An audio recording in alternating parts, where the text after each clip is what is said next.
everyone. So how's everybody? I'm fine. Well, that's good to know.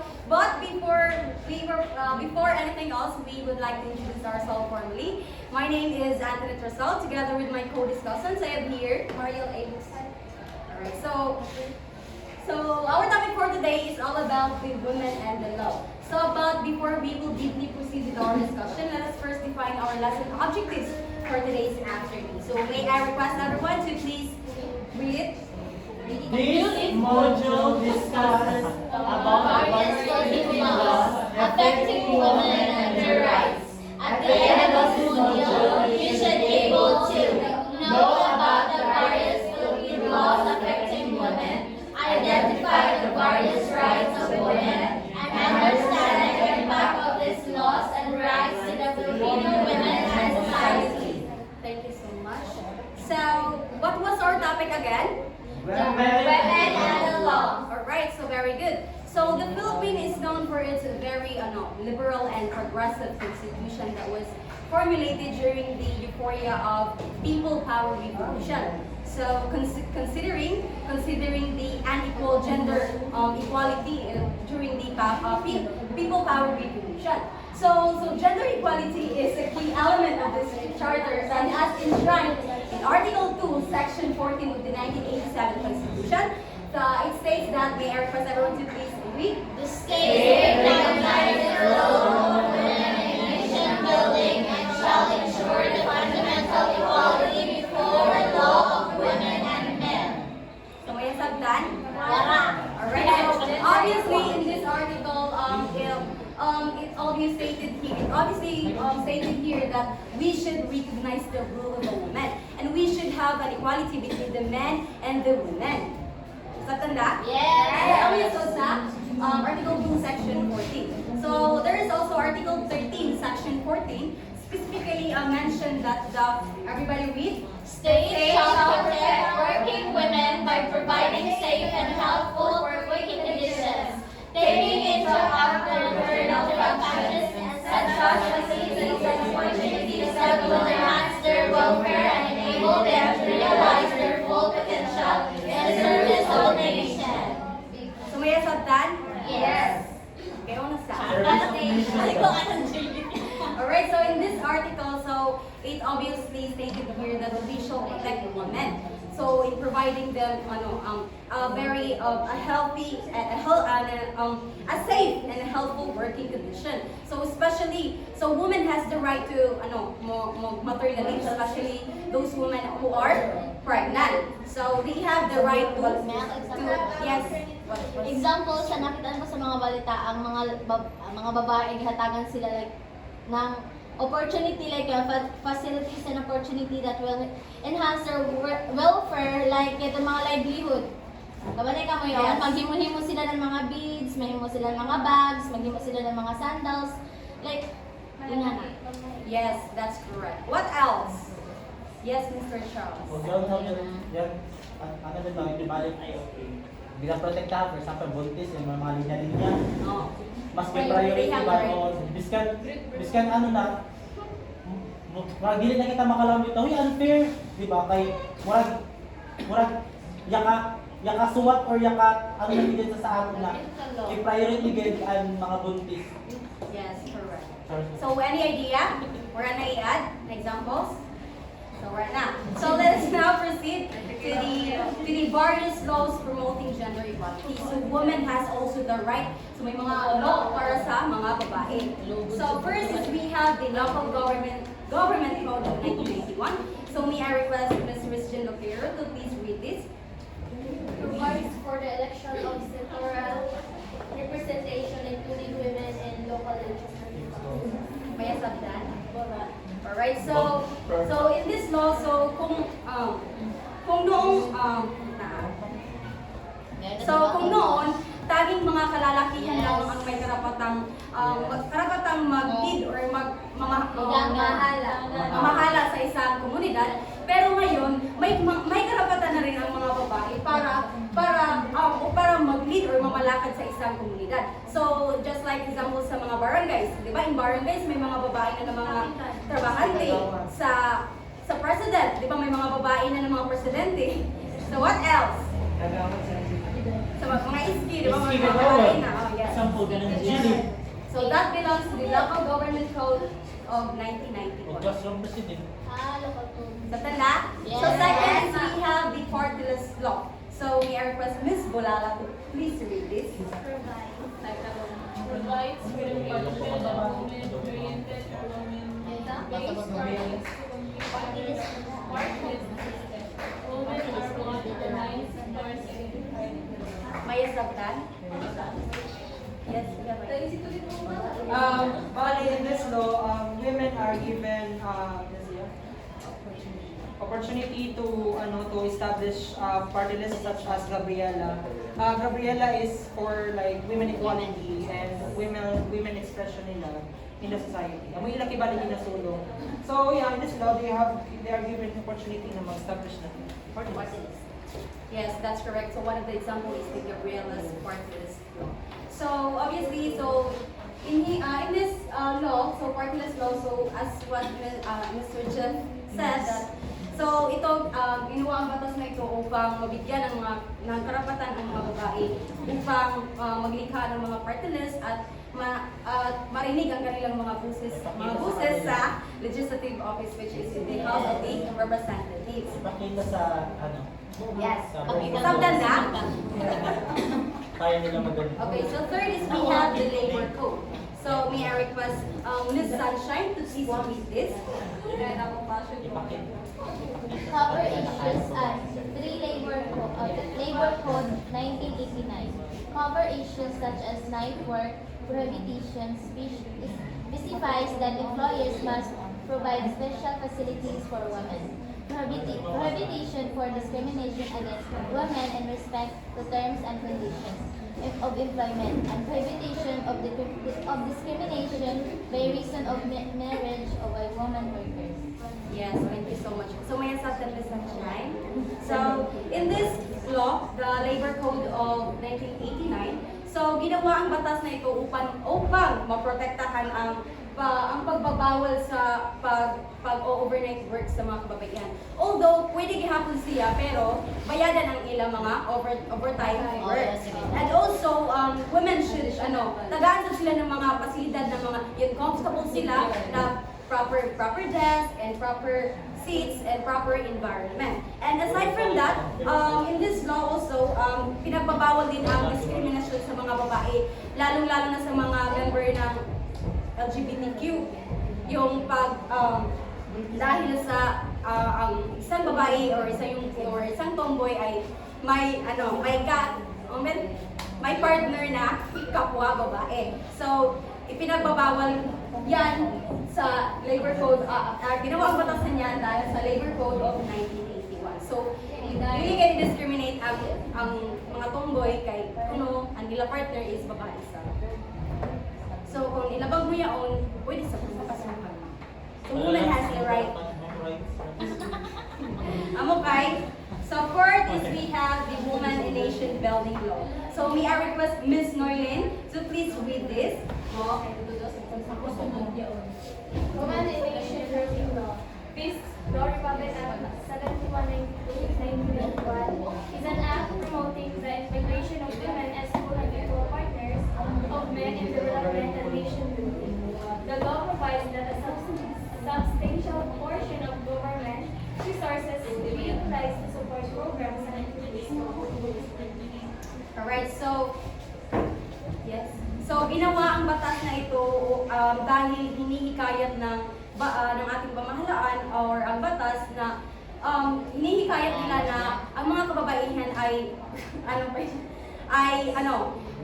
mag-participate sa mga programs. So, what programs can you Women's na group. Dapat tingnan mo, Women's violence Association. Yes, correct. violence sa kasada eh. Powerpuff Girl.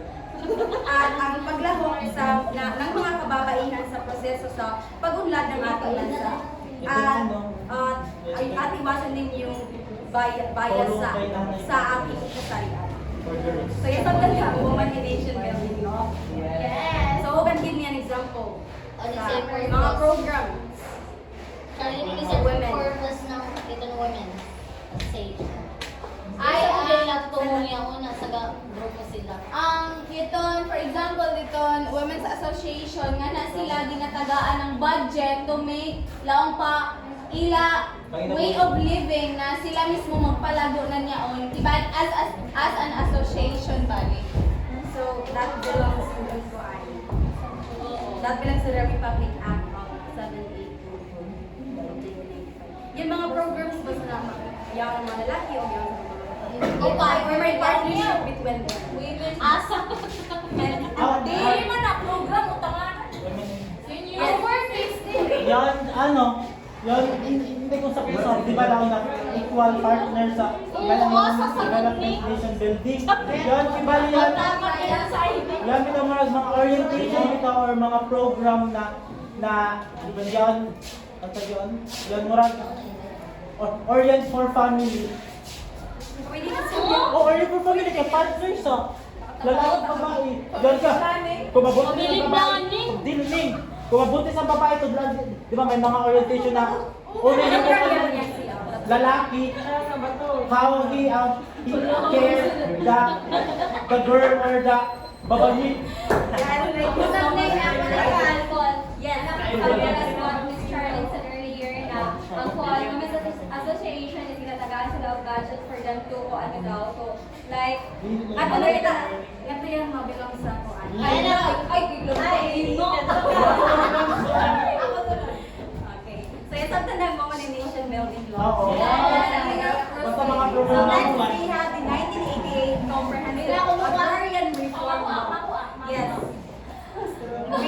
Gave Filipino women the right to own land that previously reverted to sons and other male family. Sa inina law, kaya di ba sa una ang may karapatan na magmana is lalaki. Lalaki, yes. So yung na law, may karapatan na sa ang babae na makihati sa mga pamana ng Dominikanan. Yes, very good. Uno ko na yan to, kuan. Andaya. Ano ko na yan to? Sila. Halag yung pagkukunan daw. Ano ba kita so? So who can help so? Sinilin yan yan. Sinilin. Nailin, ano ko nito gila? Sila sa Bnoy. Kung before, mga lagi lang ang mapamanahan, ibali doon, sa yan na law, pati ang babae, pwede lang magkaw. May right na nilang para magkaw. Pakpak. Very good!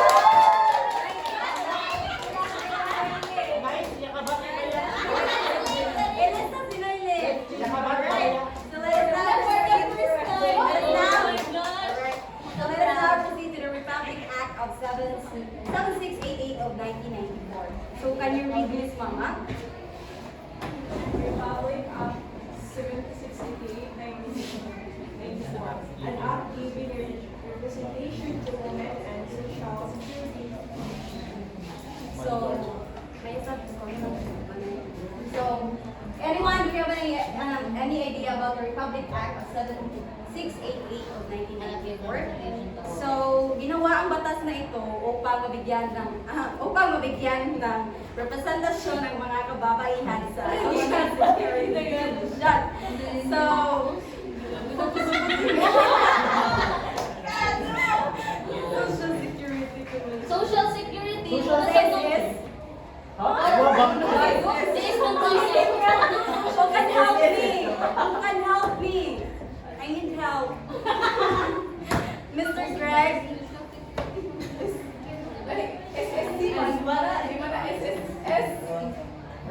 Who can help? Yes. I think one sa Republic of 1970. Ano ba na?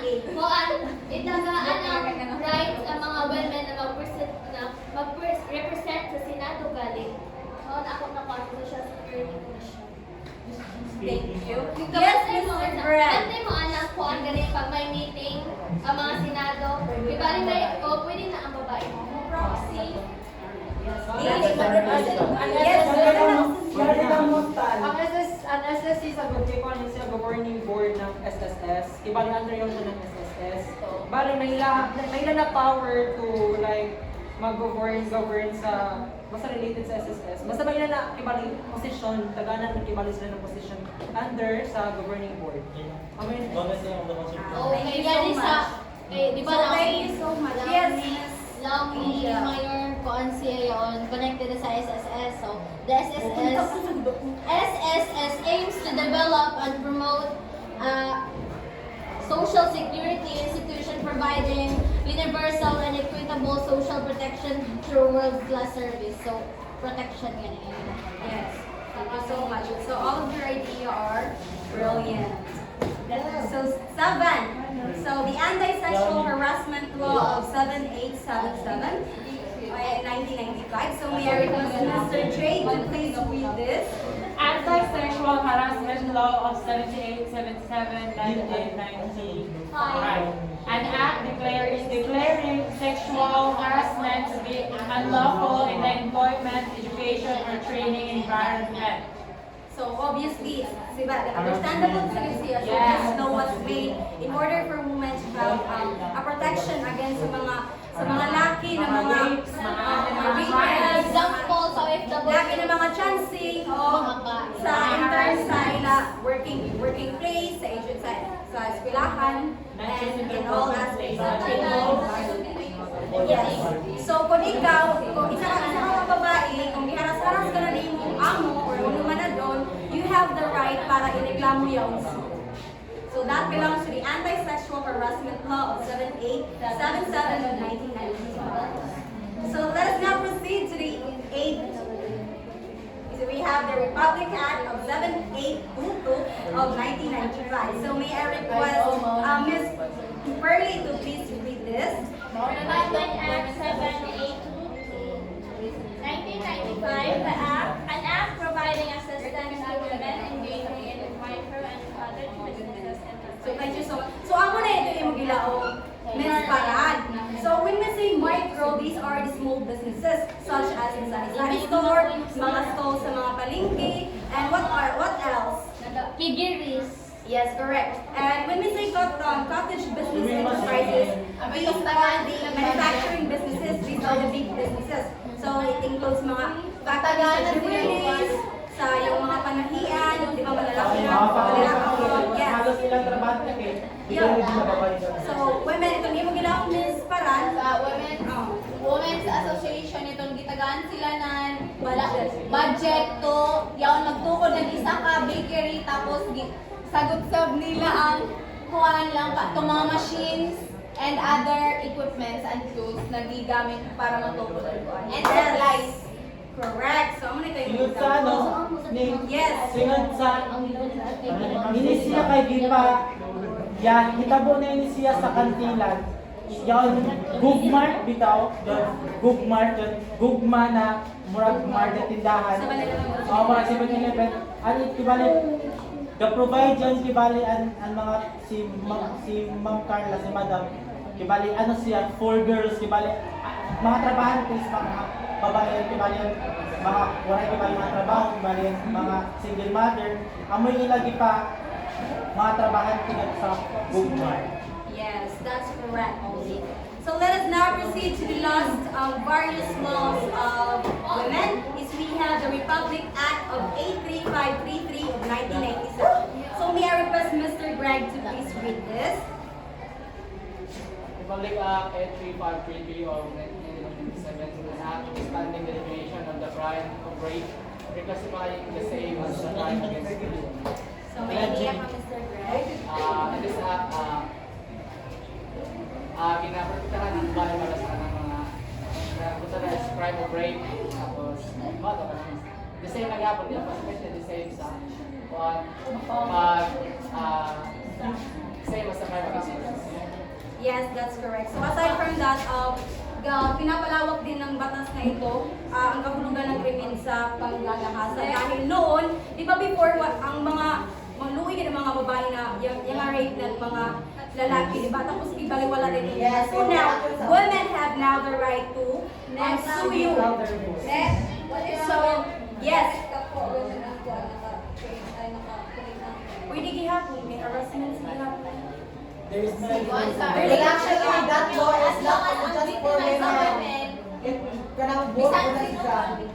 Yes, Mr. Actually, Dance? that law is not just only for women, it's also for any kind of any gender. For everyone down to the kung para na sa tanong sa Yes, that's correct also.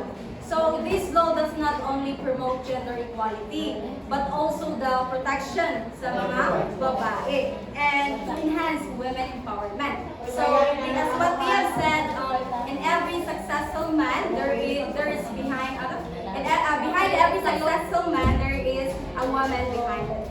So because let us all remember that we should value women. So thank you. So that's all for my part, and I will now give the stage to Miss Mario and Lisa.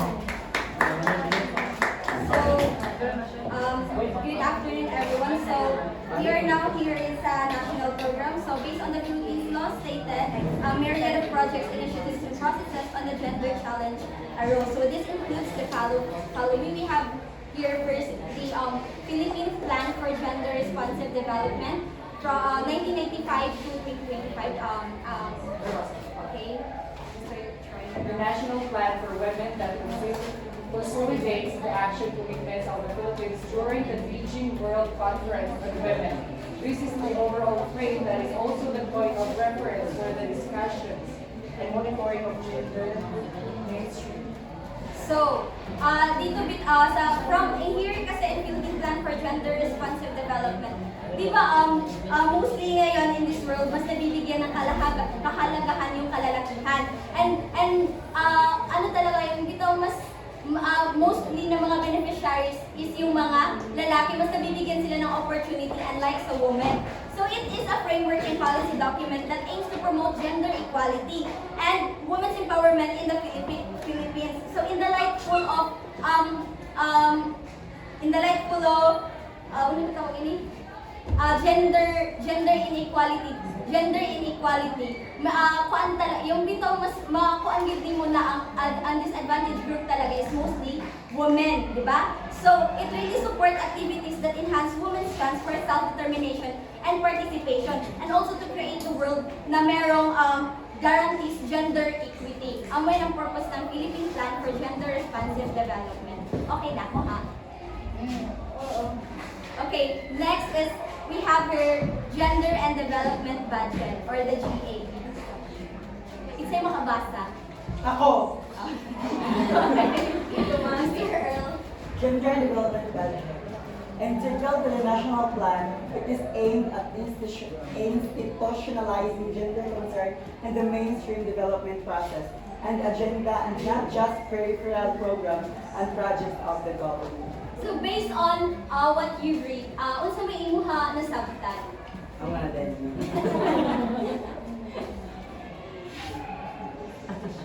When you say integral, pansiya yun. Has, hindi ko pansiya yun. From the word budget, di ba? So, here kasi, this budget policy kasi, it directs all the government department and agency to allocate a minimum of 5% sa ilahang annual budgets. Yes, this budget kasi, amo dito para dito mo continue ang mga projects o mga kuan para sa mga kababaihan. Amo ang use ng gender and development budget para dito mo continue gihapon ang mga programs and activities that revolve in women's, di ba nga as our topic is all about women empowering to promote gender equity. So sa inyong mga kada tagsa-tagsa ng mga panimalay or sa inyong community, meron siyang provided na daan, nag-allocate na silang 5% of the budget para ana sa inyong mga projects to promote gender equality. So with the help of this budget, it can help in implementation of programs, and projects on the ground focus on gender advocacy and commitment to women's empowerment. So, do you have any questions with that? Okay. Next is a framework plan for women. So in this part, also no Gloria Macapagal Arroyo supported this framework plan for women. Kaya from the word plan, actually, from the word plan, before sila construct ng mga alabot dito mga advocacy programs and activities, magplano na sila on how they will promote or develop this kind of advocacy para sa mga kababaihan. And also it promotes women's economic empowerment, protect women's human rights, and encourage strengthening gender-responsive governance. It serves as the government guide in planning and budgeting for the GAD. So before sila dito mag-budget, they also first plan or have this framework plan for women. Kaya para bitong kwarta na ilahang provide for that specific activities or program. Dili bitaw kumbaga, yung ibali yung plano is para lang dyan anak, para dili bitaw kuanan ang kwarta kumbaga yung anak. Because they have this framework plan for women or planado na gayong tanan. Oo, yes. So, do you have any further addition ba? Wala? So next is the women's rights to participate. So, everyone please read. Women's right to vote was granted in 1937. The Constitution of 1935 stipulated that the right of suffrage would be extended to women only if 3,000 women voted in the territory of the national register. So, investing in women's right to political participation is very necessary as it will help you to achieve global gender equality and democratic governance. So, women have the right to engage in voting kasi dili mo dapat na lalaki ra per ang may karapatan na magboto because each one of us has right to have a decision bitaw dili daw baya para sa ila yaon kunay para baya siyon sa tanan. The what is ang boto ng mga kalalakihan baya kay more on benefits lang sa ila hapon. What about us women? So, di ba? So, it is important na may involvement din or may karapatan nato as babaihan to speak for ourselves. Right? So, with this, at present then, women's right to vote and participation are maintained by the help of this law. Amo yan siya further protected by existing laws at hand. So, unlike sa sinauna pang panahon, mas kuan gayud na ang lalaki ra dapat ang magboto. So gusto pa ni Malay na ang final decision is dapat ang papa lang or ang lalaki lang. Pero kumandi. But now everything changed, di ba?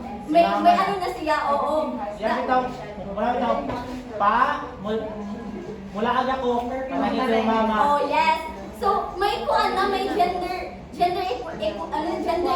equality na nagaganap dili lang sa inyong panimalay, dili lang sa inyong family, but also here in your community. Next is women's involvement in civil society. Mr. Jefferson, what is your insight about this women's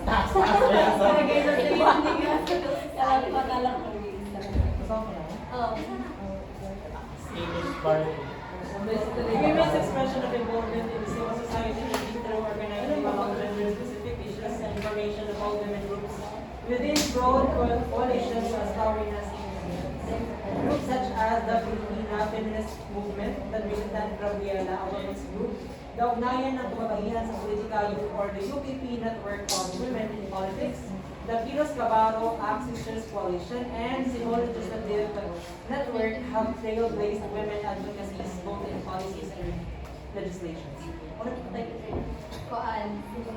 women's involvement in civil society. Next one. No idea. Sige mo sunod ako. Ang idea sa civil society is that amo yung mga organization gani about sa women. Amo yung support mga organization na mo support sa women paghimo ng law na mo protect para kanato ng mga kababaihan. Okay. That's actually correct, no? So, when you say kasi civil society, it is a small civic group that that promotes service to the community. Example, ito bitong gilaong sab ni Charlene ganina na yung bitong sa iyo, makapalit mo sa barangay ninyo na kung ang tanong bitaw kababaihan ng mga walay trabaho or wala sila matagaan bito ng chance na makaipa-eskwela, but they have skills like talamang in ngayon pagtahi bitaw with that provided na tanan kasi nga as what I said may budget na for that, provided na tanan machines and every materials that they need for that. So with that matagaan bitaw sila ng kabuhayan or kabuhayan and mag-advocate po sila ng any other issues bitaw na need i-address sa ilang community. So in addition, And ako idea is that, ibalik, yes, what Miss said na they are, bali, there are a variety of organizations na murag they are representation in the society, kung may problema, pwede ka mo doon sa ila. Tapos they can be instruments or voices of the women in the society. Na, for example, there are different kinds of harassment or violence. Pwede ka pumunta sa ila. Pwede ka mga yun and help. Masakay, as a group, they will represent you. And pwede sa kuan, sa taas na, for example, may mga kaso-kaso na police na. Yes. thank you, Mr. Culiao. So, next is we also have here women and education. The Philippine educational system is a combination of public and private institutions, with the state providing free education for elementary and secondary levels. The Constitution provides that without limiting the natural rights of parents to rear their children, elementary education is compulsory for all children of school age. So with this, it refers to the pursuit of gender equality and educational opportunities for women. It involves advocacy for and ensuring that females has matagaan ginakarapatan ng kababaihan is karapatan bitaw in terms of education. Kay importante sagod na maka-eskwela sa ang babae because may capabilities or may mga capabilities ang mga women na wala po sa lalaki. In terms of strength, physical, of course, sa lalaki sa ganyan. But in terms of, di ba kita mga babae, especially mga ginikanan or mga mama nato, we have this ability or character na mas grabe bito ka-loving, kakuan sa isa ka pamilya, na wala sa nabilong sa kalalakihan. And also, what if baya more on leadership bito sa mga babae unlike sa mga lalaki. So it is really important na matagaan bitaw ng pantay na trato ang mga babae, dili lang ang mga lalaki, especially in terms of education. Kaya nga naman, kung maka-eskwela ba ka, kung dili ba ka maka-eskwela, makatrabaho ba ka, syempre makatrabaho ka, pero minimum lang yung salary mo. It cannot provide enough sa imuhang pamilya. Oo. Unlike if makatrabaho ka, ang kanang imuhang masweldo is enough na to sustain the needs of your children. That's why it is important na that's why it's very important na maka-eskwela gayon or ma-involve din sa education yung women. So this encompasses efforts to eliminate gender-based barriers and empower women through education, because I believe that everyone is one of us has its own its own karapatan or choices to make. So there are a lot of laws arising right now, diba? So in the mas mudaghan pa gayud yon sa in the near future. So with that it really mas ma-promote pa bitaw mas ma-promote pa in terms of empowering women, kasi it really important talaga na ginabalik-balik yun ni Permi na all of these discussions isa dagi ng aim na niyaon. It is women empowerment. Kay dapat dili na lamang sila basta-basta akong bitaw. Kay each of us has the karapatan to voice or speak out to speak out what's inside our mind, because each one of us is mouth, so we should use it. So